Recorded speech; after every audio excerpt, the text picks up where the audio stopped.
I think we are live. I'm going to go ahead and do one more test here. I'm going to open it up in another window just so I can see it and believe it.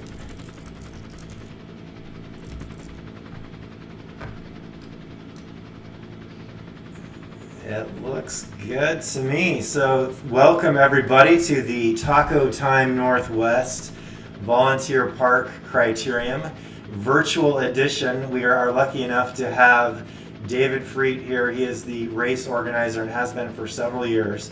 He's warming up. He's going to join the 3:30 race. So David, what do you know about this course? Oh, I think that this course very closely mimics Volunteer Park. With after you cross the Bethesda Plaza, there's an uphill, maybe 5-6%, and then you go through the finish line and start over. So it's rolling after that until you get to Bethesda Plaza. Yeah, well, I know those rolling hills can be brutal as people launch attacks trying to split up the group. These Zwift races tend to be a race of attrition. So every time up the hill, a few more people fall off the back, and usually they're going full blast right from the start. Yes, it's full blast right from the start. So the starting pens open onto the race course going south, and then there's about a 7% climb to get to the onto the race course and across the Bethesda Plaza. Before you actually begin the 9 laps.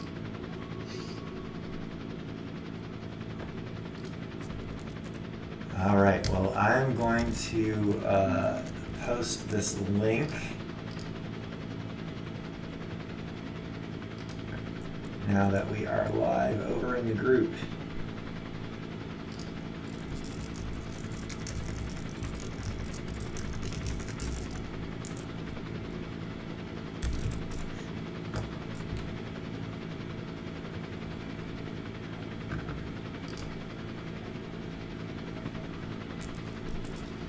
I have about 1,000 windows open on my computer, so fingers crossed I don't break anything, but I think we were just fine.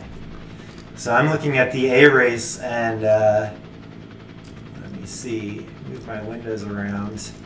Yeah, I only see, oh, I got 5 people in there. Oh, and they're you're lined waiting? up, including myself. Never raced the A race before, but you have to sign up as a participant to be able to see what's going on. So in about 8 minutes, everyone is going to take off except for me, but we're going to ride alongside them as they go through the race and watch from 8 different camera angles.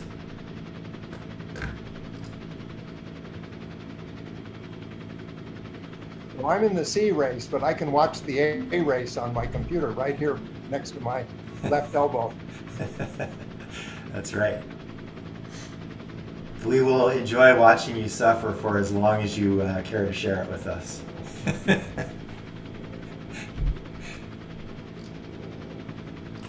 You can put me in a window up in the corner. So I'm small. Yeah, we should have a nice little virtual beer garden, because anyone who wants to join, at least from the people I shared the link with, I didn't make the link for this Zoom call public, so I didn't want random people showing up.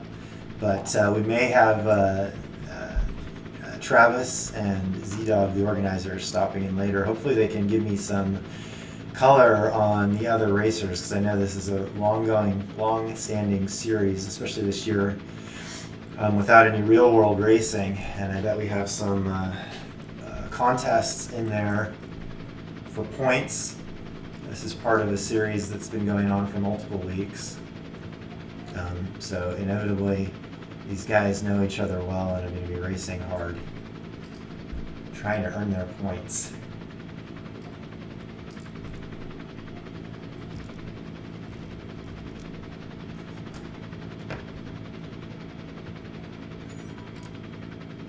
The thing that I found most helpful in Zwift is that you have to power all the time, and that really affects my ability to apply constant power on climbing and on the flats. So it's been really helpful. Yeah, no time to rest really, huh? No, there's no rest.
All right, everybody, if you're just tuning in, we're about 4 minutes away from the start of the A's. We've got 12 hardy racers in there, queued up on what looks like a beautiful day in New York, virtual New York, LaGuardia, almost as nice as here in real life.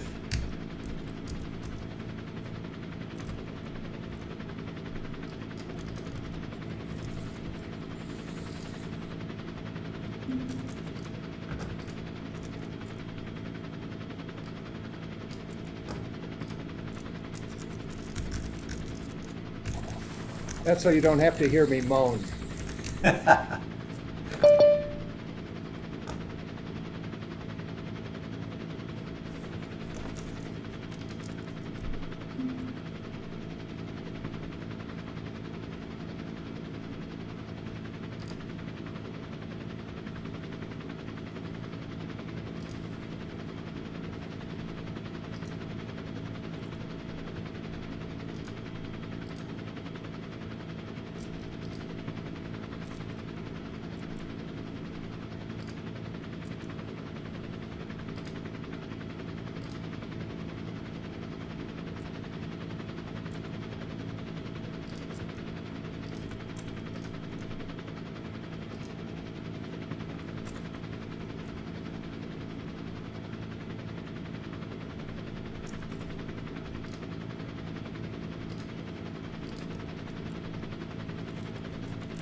Now, are you guys going to be doing the race radio as well?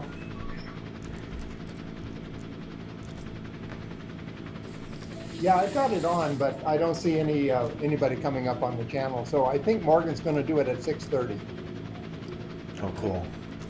Looks like I got Jim Wright is trying to join us here. Oh, I see. Got people in the waiting room. Just Jim. Hey, Jim, welcome to the start line. Are you watching or racing right now? Oh, watching, clearly. All right. I got Vlad in one ear and I got you guys here. Well, perfect. You can translate for me because I've got my hands more than full. I need to make sure I watch the start here, which should be in about 30 seconds, so that I can attach to one of these super fast A riders before they take off, and we can follow along. What usually happens here at the beginning of the race, in any category, people ramp up to their maximum wattage right at the start line, so that they take off at maximum speed. These races are not unlike real life in that sometimes, we used to call it racing like Chad on the TacoTime team. Racing like Chad means you just go like crazy from the start. And here they go.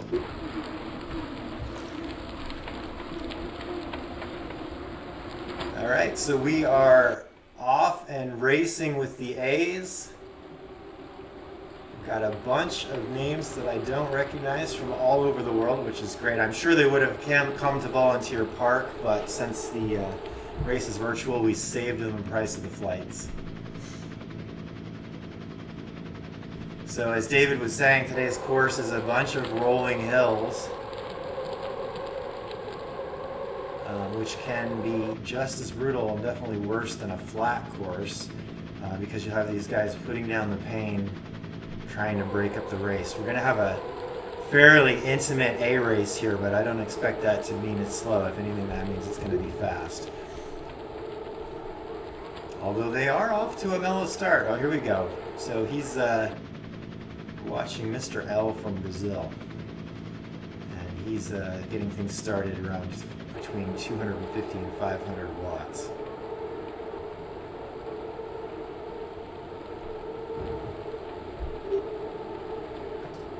Get him, David. I don't know if you started yet, but get him. Good luck out there, David. We want to see you sweat.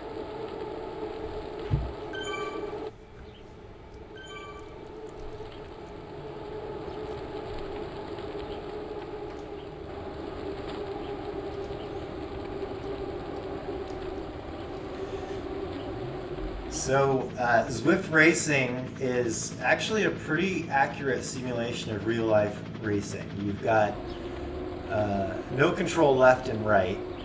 However, the amount of power you put into your bike is exactly the amount of power you're going to get out on the screen. But the fact that you can use a smart trainer, so all these guys are on smart trainers, that means going uphill is harder, going downhill is easier. And when you slip in beside someone else in the draft, then you get all the benefit of drafting. It can be up to 30% easier than the person at the front. So that game mechanic, if you will, makes this very much like real life racing, where you don't want to be at the front unless you're attacking. You want to be hanging in there and saving your energy, drafting off the others as long as possible. Now, within those parameters, your weight makes a huge difference. So if you're heavier, it's going to be slower on the uphill or harder up on the uphill and faster on the downhill. So there's that dynamic as well. But in today's race, we don't have any long climbs. These are rolling hills. So the bigger guys will be carrying their momentum just fine until it comes down to the final sprint. And then it's just going to be about the max wattage they can put out.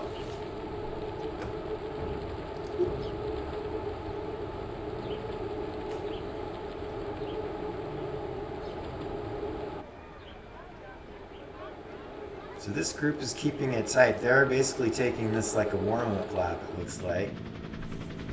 They are not out to break each other's wills just yet.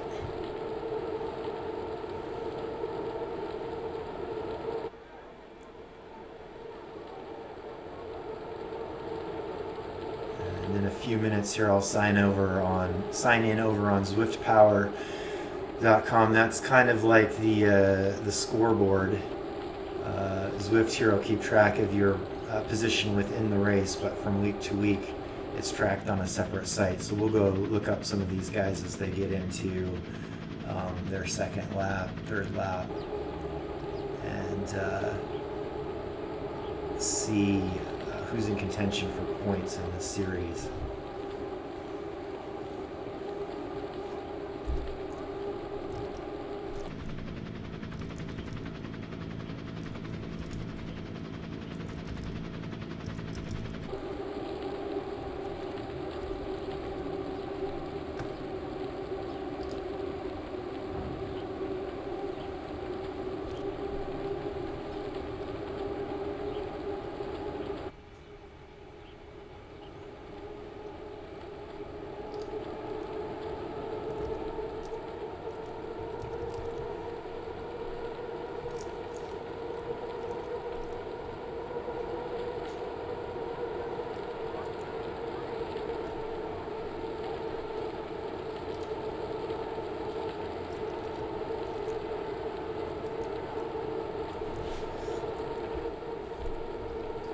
Hey, Adam, can you post the link to donate in YouTube? Yes, I will. Good man.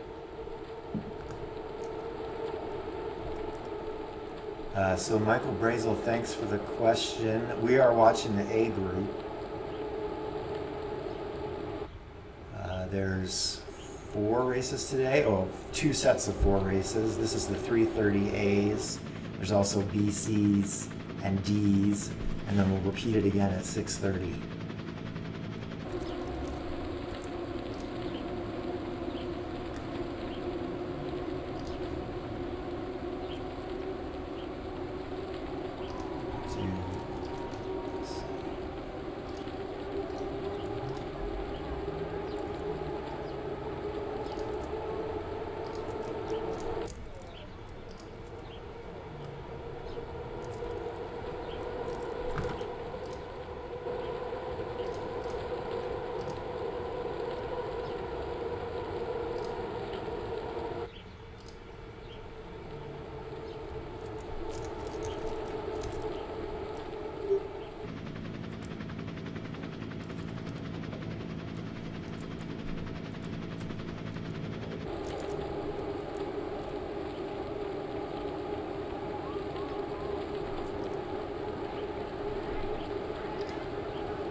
David, how are you doing? Uh,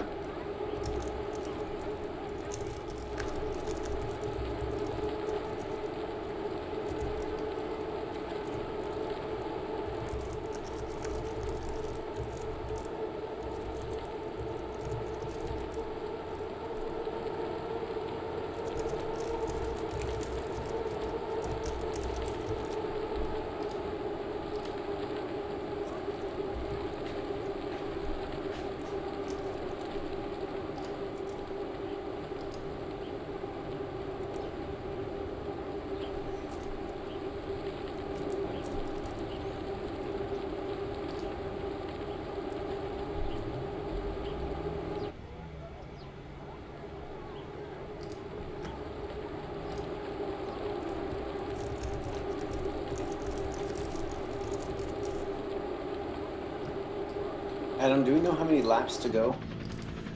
Don't know how many laps they are doing. Probably look at the RSVP page.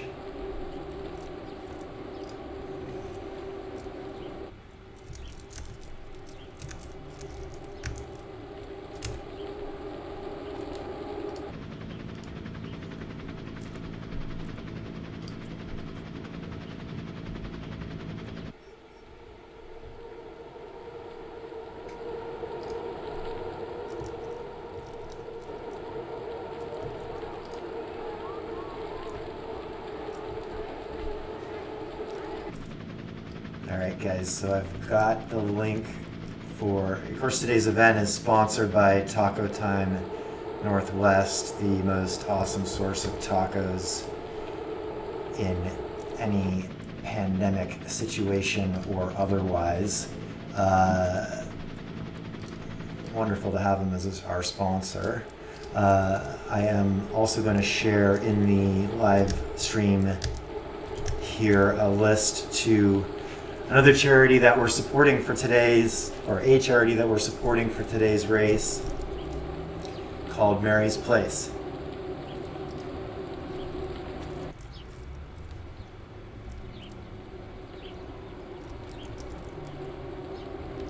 If I can find the right window.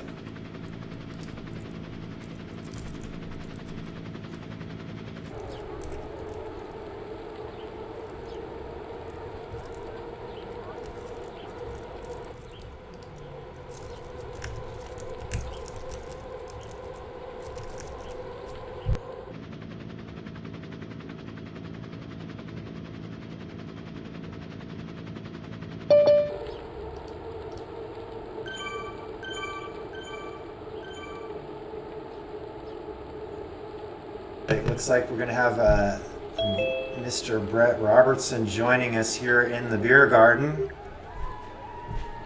How you doing today, Brett? Hey fellas, good to see you. Yeah. It's going to be the first time you're going to see me in a beer garden without a beer. Because I'm going to have a crack at 6:30, but yeah. Oh, yeah. All right. I think David's got the fanciest pan cave I've ever seen. Look at those flowers and everything. Yeah, let's see if I can pin his video here so we can all see a little bit bigger. He's kind of in the outdoor area. He's smiling still.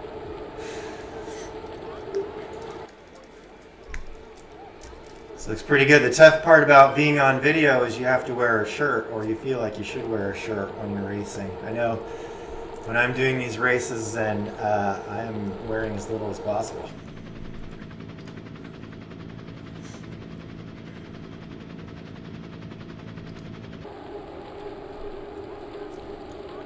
Keep going, Vlad. I'm listening to your jams, man. I hear the rhythm. Keep it up.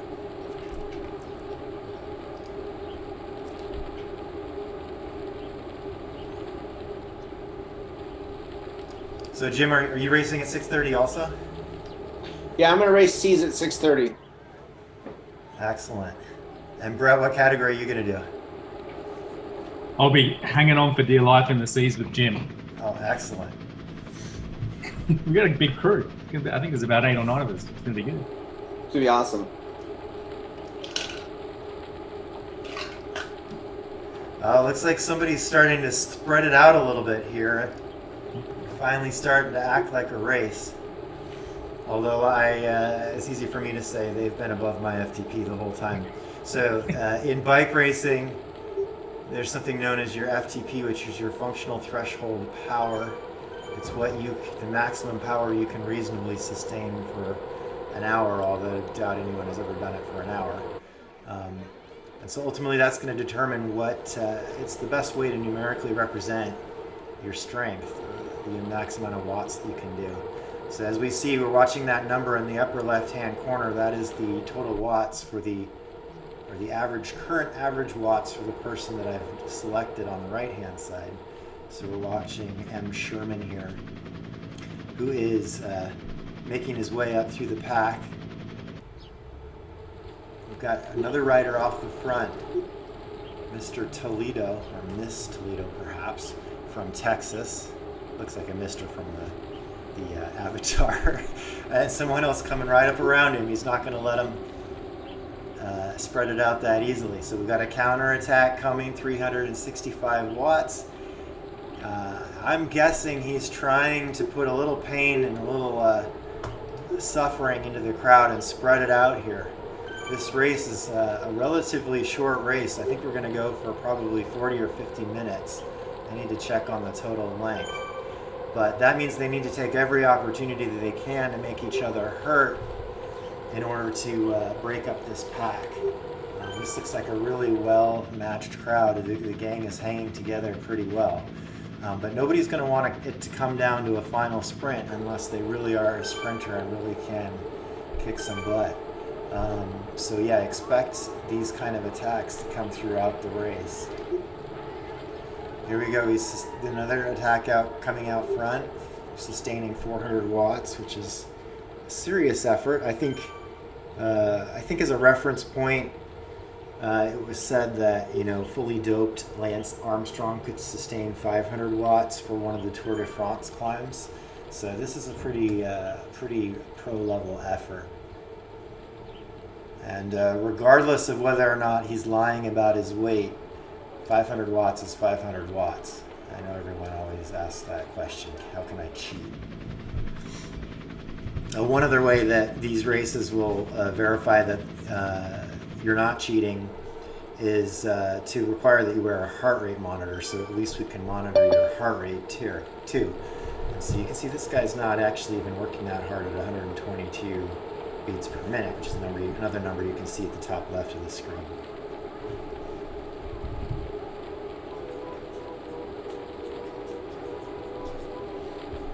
So So Jim, have you been paying attention? Where are these guys in their weekly series? I know we just started like the third or fourth go around for the season.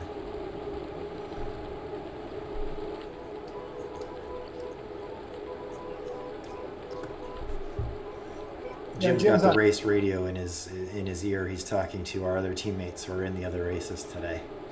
David, can you hear me? Yes, I can hear you. Cool. We have, this is the fourth lap. We have 5 more to go after this. 5 more, okay. And I got a feather power up.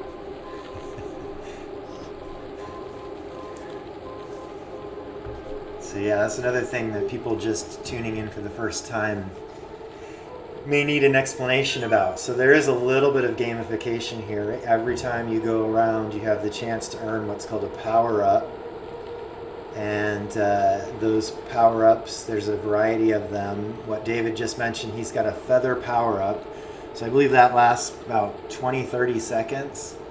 And you tap the keyboard on your computer or on your phone, and you can play that card, execute the power up, and it'll act with the feather. It'll act like you're much lighter for 30 seconds.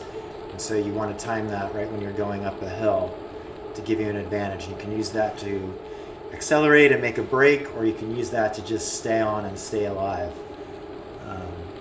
The other ones, there's an arrow power up. They'll give you an advantage in the wind. You can see here on the screen, someone was just playing a feather to get up the hill, and then this other guy at the back is using an arrow power up to just hang on. So I'd take that as an indication that he's hurting. You see this guy at the back of the pack, because normally I wouldn't expect to be using an arrow power up just to get up over the hill.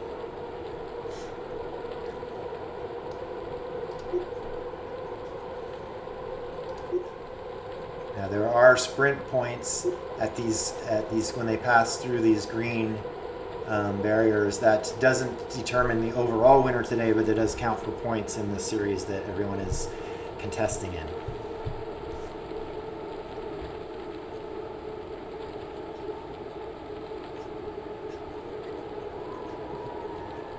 It looks like we've got some Central and South Americans. Is this the flag for Texas or the flag for Colombia? I'm not sure. Up here setting the pace with our American contingent hanging in, probably biding their time. Doesn't look like anyone's having too much trouble here staying connected, and if we click through, we can look at their heart rates and can gauge that. So Mr. Blue here is working hard, and his heart rate's up way high. His or her, I can't necessarily tell if they're male or female.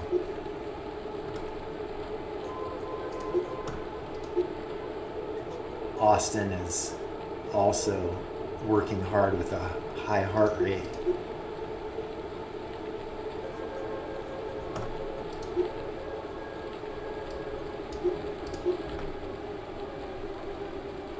Adam, Sage is trying to get into the beer garden. Let me let him in.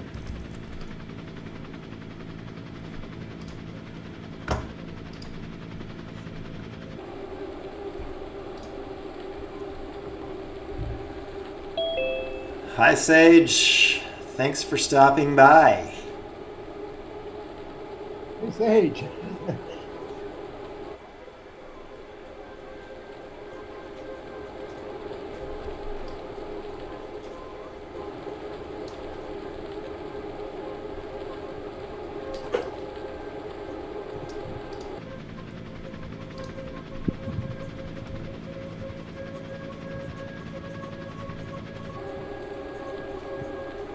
Hey, there we are. There we are. How are you doing? Very well. I'm conserving energy right now until our 6:30. But David, I was posting in YouTube. You probably didn't see it.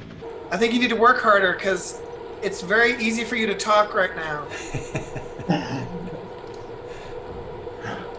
Yes. Well, I have lovely Samantha DeVore from Marysville on my wheel, and she's on the Audi team.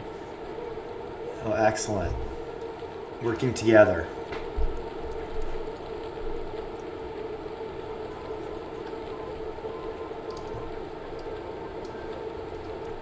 I have about 90 windows up, so it's absolutely impossible for me to stay on top of this. The Mr. or Mrs.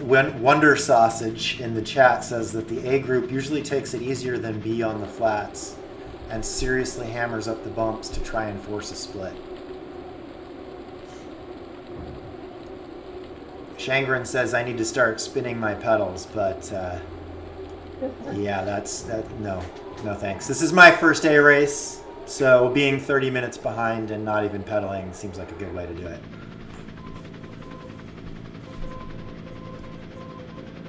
And more, I won't out Mr. MS, but he's watching during a meeting at work. Thank you for tuning in, Mr.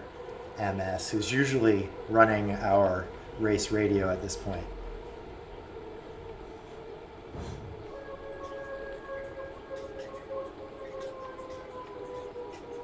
Okay, so great. Thank you, Wonder Sausage. He mentions that this is actually an individual race, not part of the series. I lost track because we were on like the third iteration of series. Thank goodness that we have Zwift, because otherwise there'd be no races at all. And to sort of promote the next little series, they're planning to do something different in that every Tuesday they're going to be having like a GC style race, and they're going to really punish us with big long climbs or really bumpy courses, so that all the folks who are exhausted with chasing us big dudes around the quick courses and losing on the downhills can get their ups and climb. They're going for that Tron bike, I guess. Properly tortured. So a GC race every Tuesday. That means the points from Tuesday will accumulate. Correct, and I believe it's 6 races, so a 6-week series, no drops, and I think. Jim, correct me if I'm wrong. I think you literally have to do every single one to be in contention. So they're not, because they're not doing drops. If you miss a race or you can't make one, then it just means that that series win wasn't for you. Correct. It looks like we do have a big gap here that has formed. While I'm looking at other windows, a couple guys have been. Well, one guy. Sorry, Mr. or Mrs. McIntosh, you've been shelled, as we say, suffering the relentless attacks of these guys at the front, who are definitely taking it up a notch now.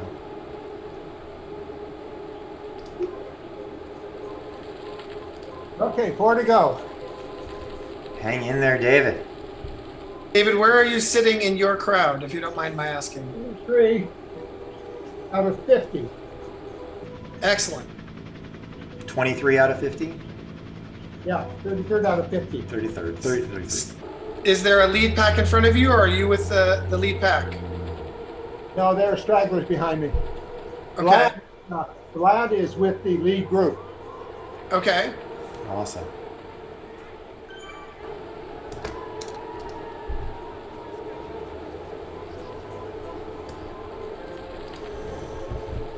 So the other number we all geek out about here is the watts per kilogram number. You can see on the right-hand side of the screen, under the racer's name, you can see the watts per kilogram. So that's merely the watts that they're doing on the top left divided by their weight, which is a more normalized number for the amount of power that they're putting out, or translates more directly to the actual speed that they're getting, depending on whether you're going uphill or downhill. Because more watts per kilogram, as this guy is doing, coming right up through the pack, you can directly compare that to another rider, because your watts may not be comparable based if one person weighs more than the other or less.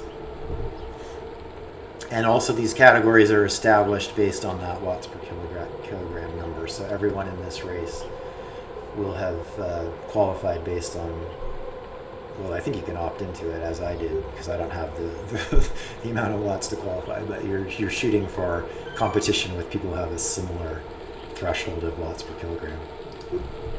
Exactly. The intent behind those categories is to help make an interesting or exciting race for people at different levels of fitness. So it's more of a floor than a ceiling. So you can definitely race up, which several of us on TacoTime choose to do.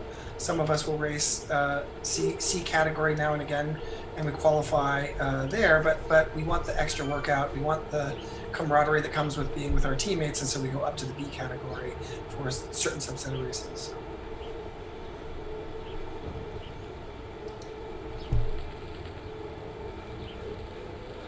I will add, as we're talking about watts per kilo and watts, for those who don't follow the Zwift racing or haven't followed it for a while, there's either a very frustrating or a very entertaining conversation about how this application in particular models the impact of raw power and the impact of your weight, your body weight as the rider. And watts in Zwift, in this application we're using to do the race, really matter a lot on the flats. So I happen to be a pretty heavy rider, which means I'm out of contention as soon as there's a hill. But if I'm on a flat course, even though my watts per kilo is usually 30% lower than some of the lighter guys, or some of the guys who have a more quote unquote bike physique, I get to make their day very uncomfortable when we do the Criterium courses, or when there's a downhill that leads into a sprint or other things. And so it's a very raucous and vocal conversation about how did so-and-so win with less watts than me, but more watts per kilo, and back and forth. So it's a very entertaining piece that we don't get to see in the real world quite so much. That's right. I think a lot of people, there's also a fair amount of people that Zwift, they've just completely written it off. It's not for them because it does tend to be more of a sheer athleticism contest. There's not a lot of bike handling, obviously no bike handling skills required. So, what I've loved about it is that these races actually, to me, feel quite real, and it's more than sufficient distraction to keep my mind off the pain. So there's no way I'd be training this hard by myself riding my bike, but the race simulation I really enjoy. But other people, it's not for them. They whether it's the watts per kilogram is not in their favor, or they don't like racing without any type of skill component. I think that's the main critique people have of why they're not out here racing on Zwift. Absolutely, and I will be the first to honestly and unabashedly admit that I'm a much better racer in Zwift, for the simple fact that I can charge through all of the simulated avatars and just go straight to the front. Like there are a lot of really important strategic elements to a real life race where your body hits the pavement if you just try to charge through the crowd, or your bike. Yeah. God forbid, both bike and body. But that really does change the calculus in how you can put your body, put your workout or burn your matches. It changes a lot of, it makes those of us who can really carry excess speed on a descent really a force to be reckoned with in ways that you can't do on the road. You can't corner at 50 miles an hour in the rain on the road, regardless of how wide your corner is, at least not safely, or unless you're Sagan. But most of us aren't Pete Sagan, so it really does have quite a bit of a different feel in that way.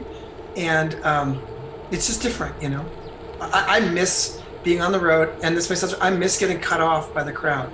I miss, being just behind that lead group, going into the finish and knowing, dang it, I didn't find my break, or I didn't put myself in the right position. Whereas here, you can kind of just blaze and be all out and do that. That's right. Yeah, there's some of the same dynamics around watching to make sure you catch the break, or you don't get off the back because you weren't paying attention, is very similar, and just hanging with it long enough until it slows down is very similar. But you don't have that dynamic if you could very easily get stuck in a real road race where you're limited to the right lane of the road behind four guys that effectively prevent you from getting up ahead because you're not allowed to cross the yellow line in real life, but in Zwift you could go right through them. Exactly. So I need to figure out how long these guys have left. We're a half hour in. We've done 14 miles. Let me dig up the RSVP from last night. I believe their total's 21 miles, so we should be about Okay. 2/3. Okay.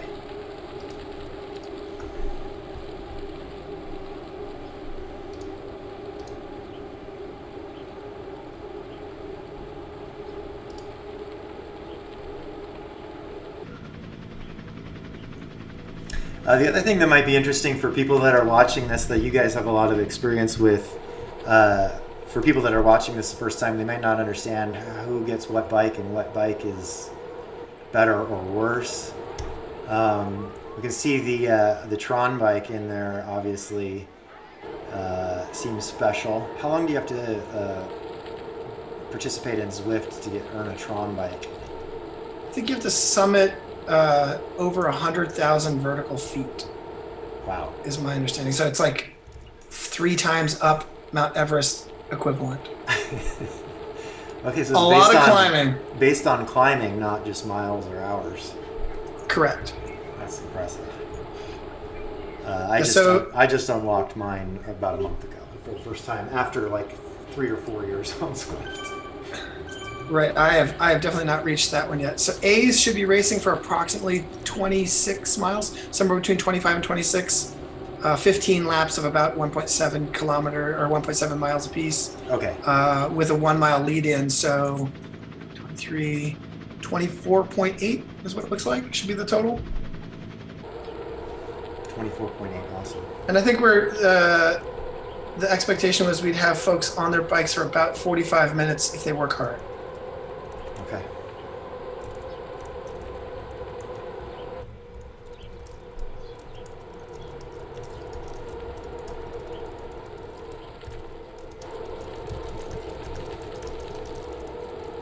I will say this is probably the longest I've ever had my Zwift subscription.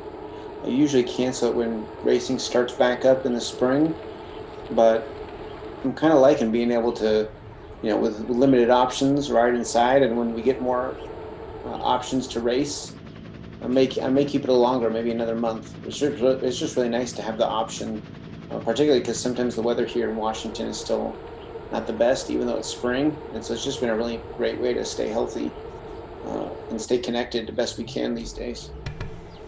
Yeah, if you're lucky enough to have I'm not actually lucky enough right now to have enough space to leave my bike set up, but I know last year I made that happen and found it really useful to just be able to go down and get 45 minutes of pedaling in without having to do anything. It makes it easy. And with Zwift, if you're feeling a hankering to really work, there's almost always a race. Like there's probably 3 races an hour these days. And the beauty is because now they're very much a worldwide phenomenon. There are a lot of races that come in European time zones, come in Asian time zones. So pretty much any hour of the day, you can get on your bike and go really get an amazing, fun workout in.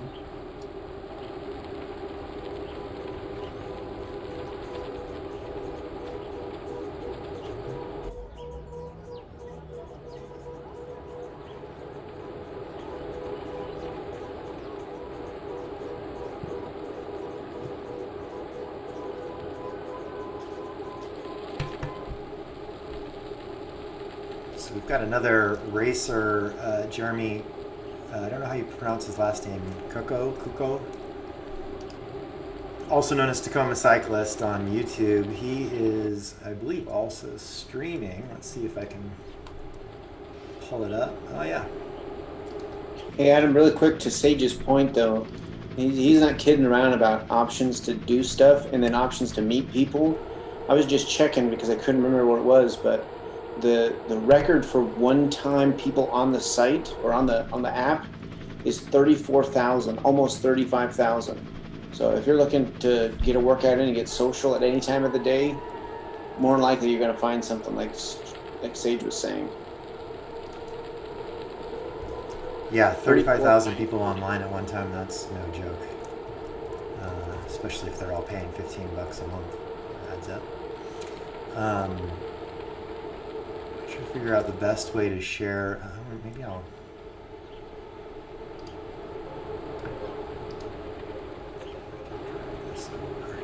Well, Adam, can you share your screen?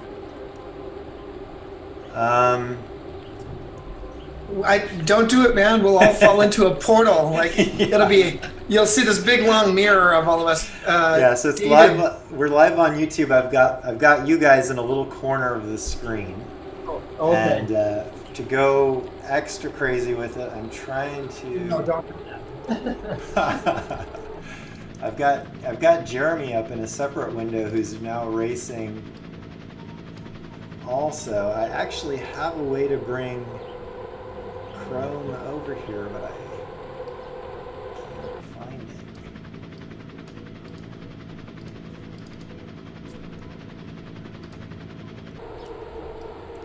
David, how many laps do you guys have remaining? So I'm just coming up on finishing lap 8 or lap 7. I'll have 2 to go, and I'm 33rd out of 50. And you're leading sort of the second chase group? No, I'm in no man's land as usual. Oh, you're out there soloing.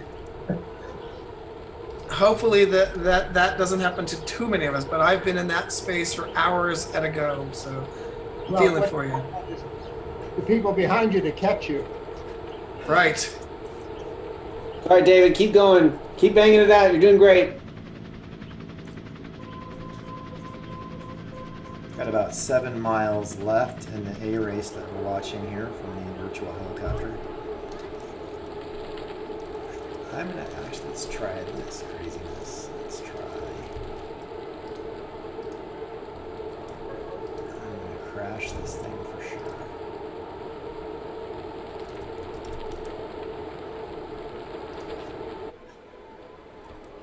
Oh boy.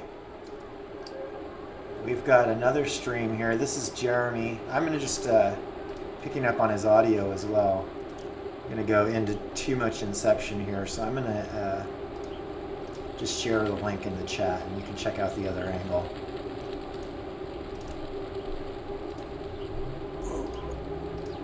Lost it. Lost Swift.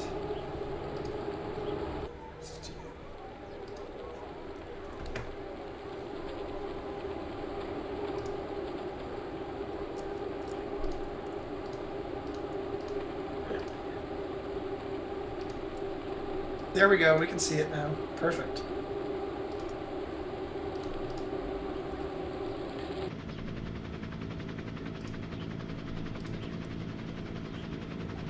Jeremy's a fun YouTuber to follow in that he and his son both race.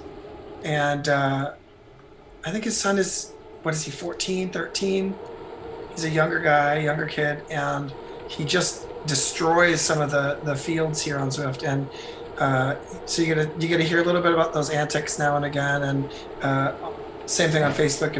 If you follow him on Facebook, they get to discuss what it's like to be a father-son cycling duo, which is unfortunately a little bit hair-raising at times, considering going out riding on the road and some of the traffic drama that they get to face, but still worth watching.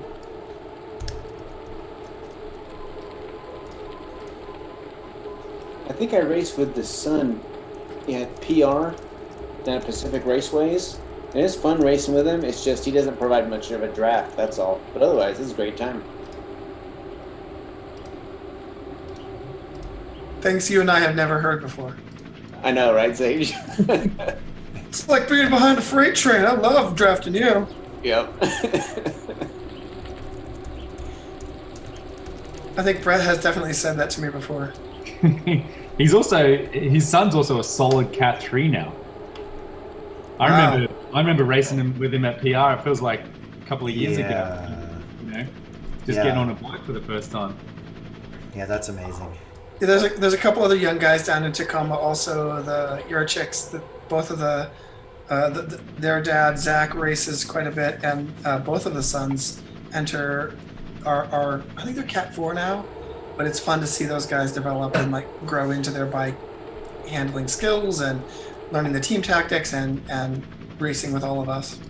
And the other thing that's also amazing is they actually have different gearing, right? They're disallowed from having higher gearing, so they're like having to spin insane pedals per minute sometimes to keep up at the higher rates of speed.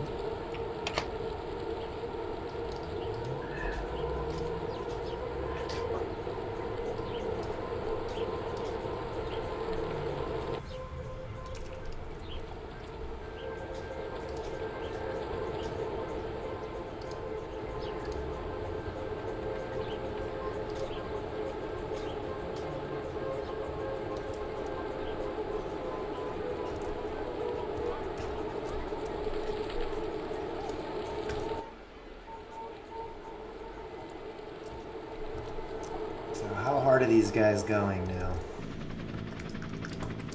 Oops.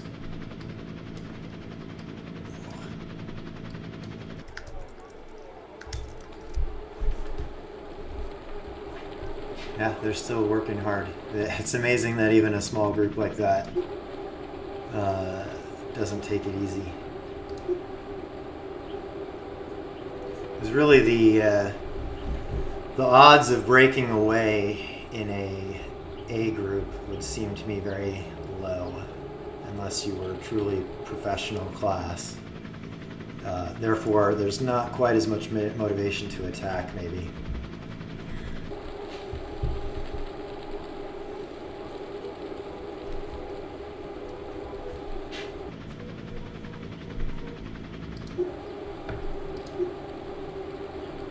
And Adam, how many participants were there total in that race? Looks like only 14. 14.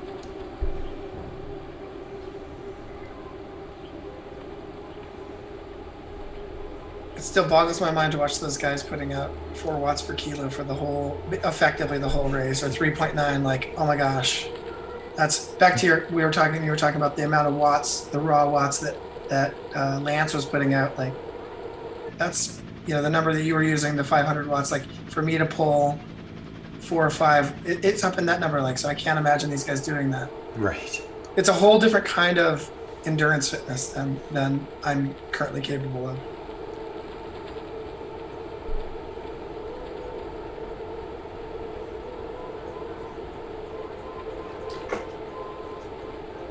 David, when you're done, you got to give us an update on the donations to Mary's Place, if you know it.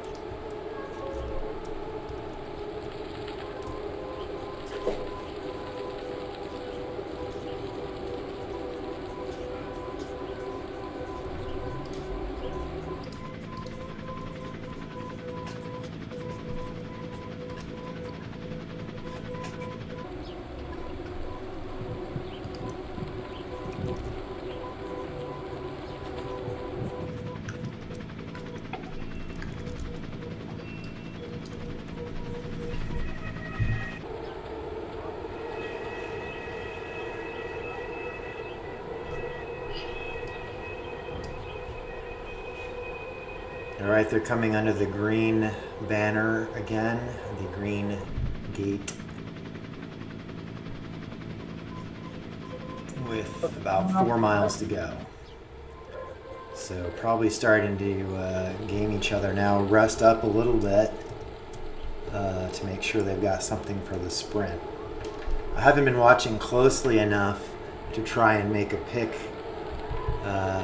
from these guys.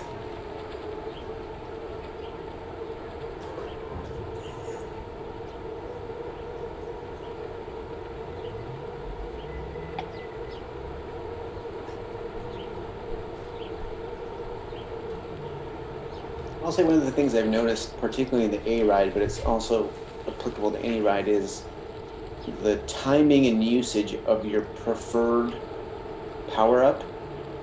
So if you're on the last lap and there's a climb before the finish, you obviously want to save your power up and then use it then. But there'll be times when people will get the aero helmet, and about 20 seconds out they hit the aero helmet and they just sprint in, and it adds that much more effectiveness to their sprint, and they'll just zip ahead. So I'd be interested in seeing what power-ups people use and when. Yeah, it's so tricky with that final sprint. Because you don't know who has power-ups. You don't know if you get out there ahead of everybody, if you can keep it. You don't know who's going to just get pulled along and jump everybody else at the last minute. Yeah, I'll definitely note too that on these sprinter intensive courses, the lead out oftentimes starts quite a bit earlier than in a traditional race. So people seem to like be storing up a little bit more for the finish, and so it's not uncommon for the B and C groups to pick up their watts per kilo by almost 30% in the last 1 kilometer. And I've seen people start their charge to the finish line a kilo out and hold it, which is really, really hard to do if you're by yourself in the wind. And actually on Zwift too, because being out in front is real punishing. It's quite a bit harder for a lot of us than in real life, but it is really a tricky game to like figure out who you're racing with and when do you go and what is your style and put that in there. Yeah, I know my personal style is the opposite of yours, where I have an advantage going uphill and not in the sprint, not in the flats. So I'm usually just trying to hang on and finish in the top 10 unless there's a big hill and I can, that usually just helps me stay, get in a breakaway or something.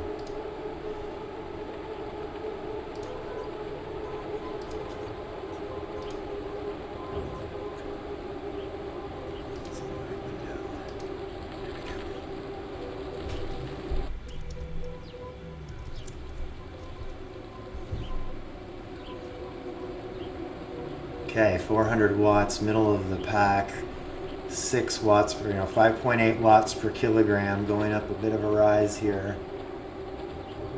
I'm gonna come back down. Oh, actually, this is a long, slow slope up. Oh no, I'm looking at the wrong indicator. They've got a flat stretch now, mostly a little dip, right, and then a big kicker right into the finish line.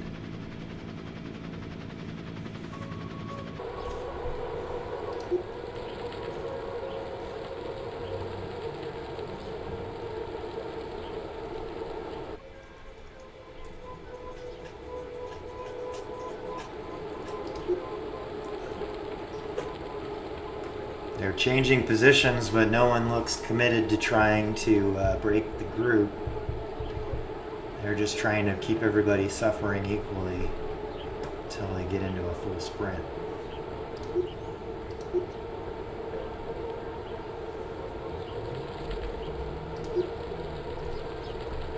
Looks like we have someone trying to make a little bit of a break there.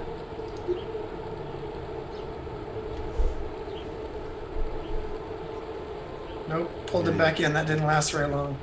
They're pushing, but they're not making a wholehearted, persistent effort at it.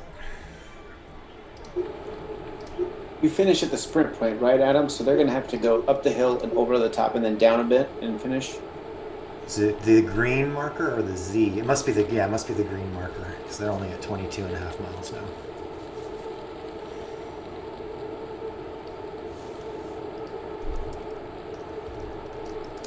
It's pretty amazing when you see the impact that the peloton has there when they're chasing and you hit a tiny little rise. So those two guys are trying to string it out as they're descending. They're able to like put some space in there, but then as soon as they start to slow down going up that rise, the power of being behind 2 or 3 other people just sucks the other 8 riders right back up to them. Like you've got to have a good 50 meters or so to like hold that in this race.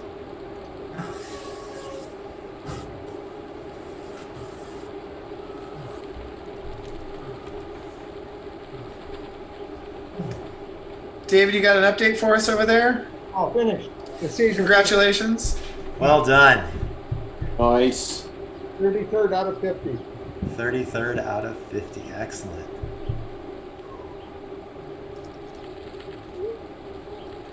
Now you get about an hour and a half to rest, and you can do the 6:30.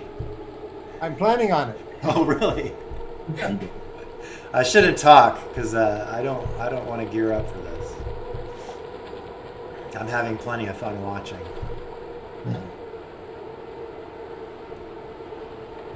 I'm happy to join the Zoom call, and you guys can watch me like sweat with no audio, though, more likely than not, because the number of fans that I have to keep me from making my garage completely impossible makes it hard to hear. So we'll You've try it got out. 5 fans right here, so we will Hey. we'll be excited to watch. Excellent dad joke. I highly appreciate that one, Adam. And I can always drag you off to the side of the screen if it gets too ugly. No, it's not. It's more the hearing the fan noise, you know. Yeah.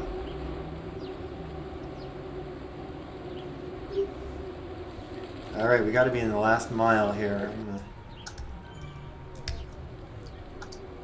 switch over. They just passed under the green banner at 21.9 miles.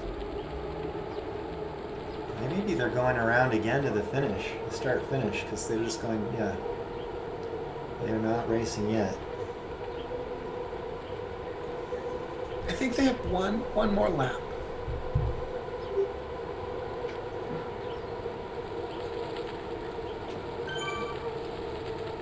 Do the A's have 15 laps?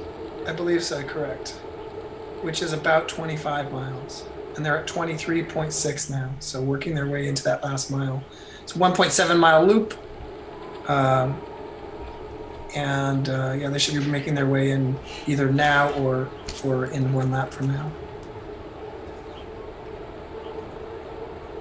Sage, are you watching it live? I'm watching it on YouTube, and they haven't even hit 23 miles yet. There's a lag, I think. Everybody's latency on YouTube is different, I guess. I'm seeing them at 23.8. Adam's probably seeing them closer to 24 or something. Yeah, 24.2.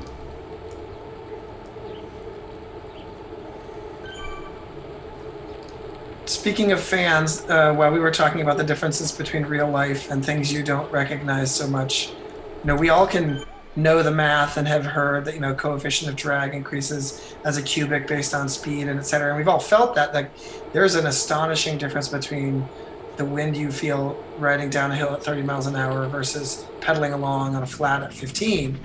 And the thing that I came to learn, and a lot of folks talk about when you're first learning to get into Zwift and racing indoors, is just how much cooling your body gets from that air that's moving across all parts of your body as you ride, even at low speeds.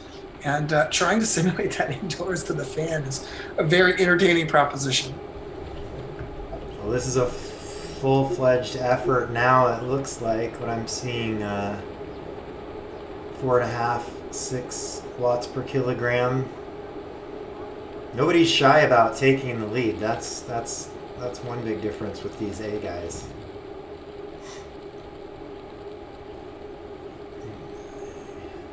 Four and a half watts per kilogram is just a ramp up for them.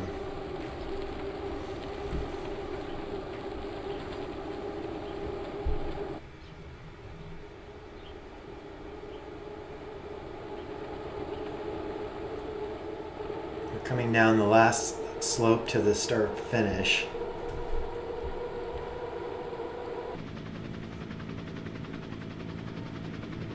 Not entirely sure if this is the finish or if they're going to go past it and go to the green gate.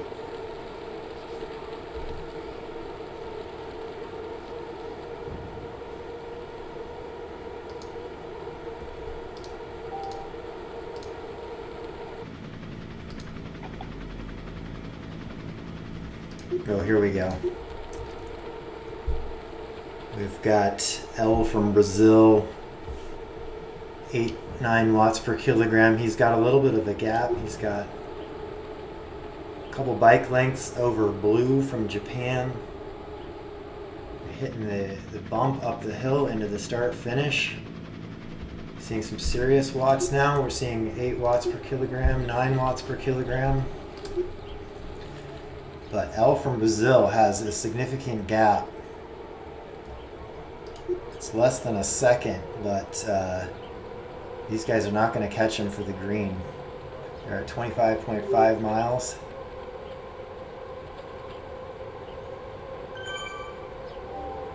they're still going. He might have thought that was the finish incorrectly.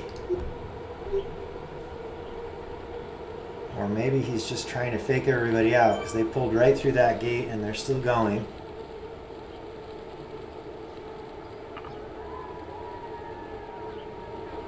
He's going to get him at the end.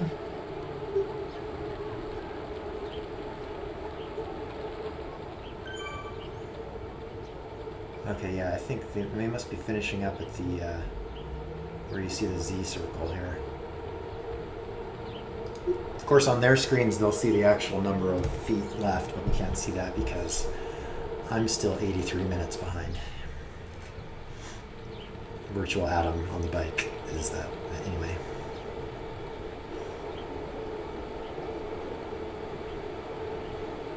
Okay, L from Brazil has been pulled back in. He's still out there, 5 watts per kilogram, dragging everybody to the finish. They've split the group now with that sprint through the green gate. So there are 1, 2, 3, 4, 5, 6, 7, 8 people, and then a 5-second gap to 2 that were just dropped at that last gate. El from Brazil is back up at 7 watts per kilogram. He's got a little bit of a gap, but 3 other international racers are there, along with Kay Hodges. Kay Hodges is in prime position. He's right on the wheel of 4 guys going hard. Of course, these guys probably have no idea that we're watching here.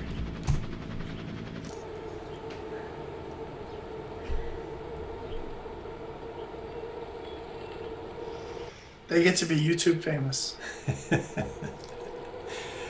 They're sweating in some desolate basement somewhere. Their fan sputtering.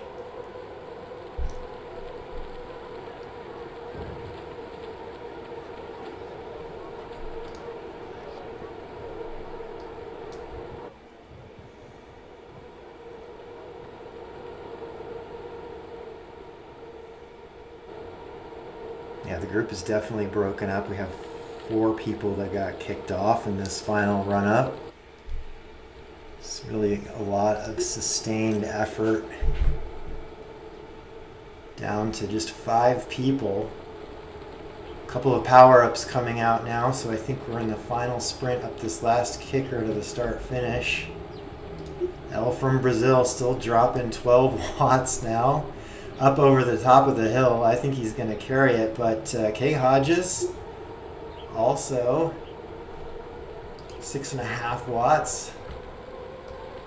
So they come into this green gate for the last time. See, maximum 1,000 watts. Oh, that was close. We had 4, and we had El from Brazil. I think he pulled it out.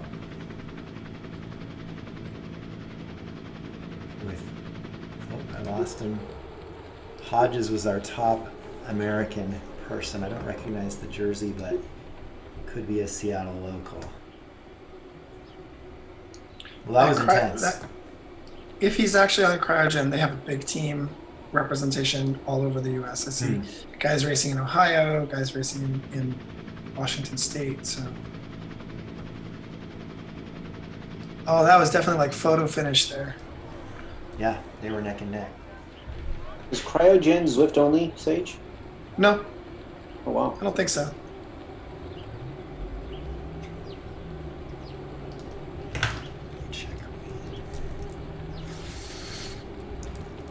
That was a really close finish.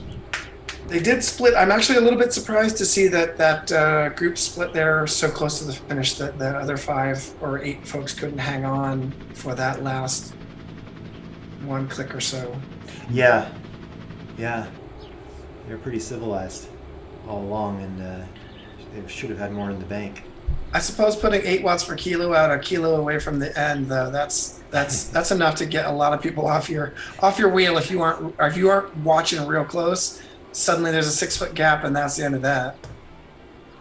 True. When we race later, Sage and Jim and David, what are the numbers that we're going to have to throw down to the first couple of minutes just to hang with the pack, and then what do you think the average is for a 200-pounder like me to hang on? So out of the gate, you've done a Zwift race, or is this gonna be your first race? I did a race like 6 weeks ago. Okay.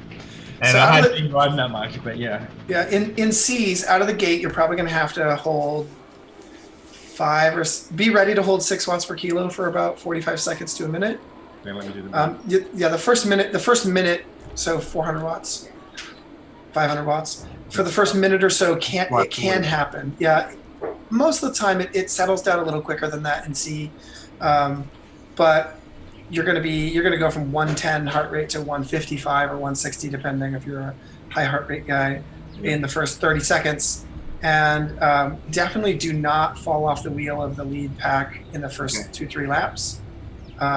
Most of the C field, it looks like there's about 40 folks in the afternoon race or the evening race, maybe even more. So it'll probably split at lap 3 to somewhere between 3 and 7. There will probably break, and there will be one lead group with, I would guess, 22 to 25 people. As long as you're in that pack, there's not a lot of reason to ever be at the front. Right. And average-wise,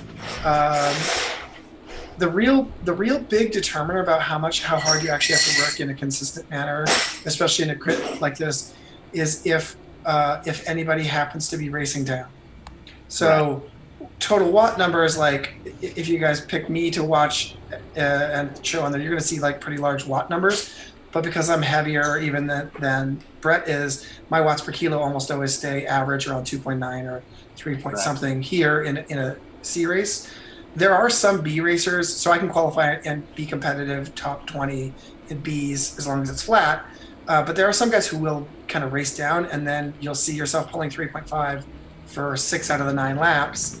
And there could be 8 guys off the front who get disqualified by Zwift. Yeah, so how do you? That's one thing. So I raced a D race, and I held on to the front of the pack, and but everyone I was hanging on with got disqualified. Yeah. So the trick there is if you are able to do it and you keep your watts per kilo under the number, just ride hard. Right. Like that's my first recommendation. The other one is the average. Are you just kind of mentally looking at the number, thinking, you know what, I've been above it. Is there a way to actually systematically track what your average is for the whole ride? Not on Zwift, but if you were to run your Garmin, right? So my bike has power meter that I use that I don't use. I use the power coming straight out of my kicker. So if you have 2 power meters, you can connect one to the Garmin and then put it on like an average. Yeah. And just like you'd be able to watch that average. You can set it to a 3-second average, but no, there's no good way really to watch that. Well, actually, Adam, can you show us how to turn on the little meter that goes along the bottom, the power ticker thingy?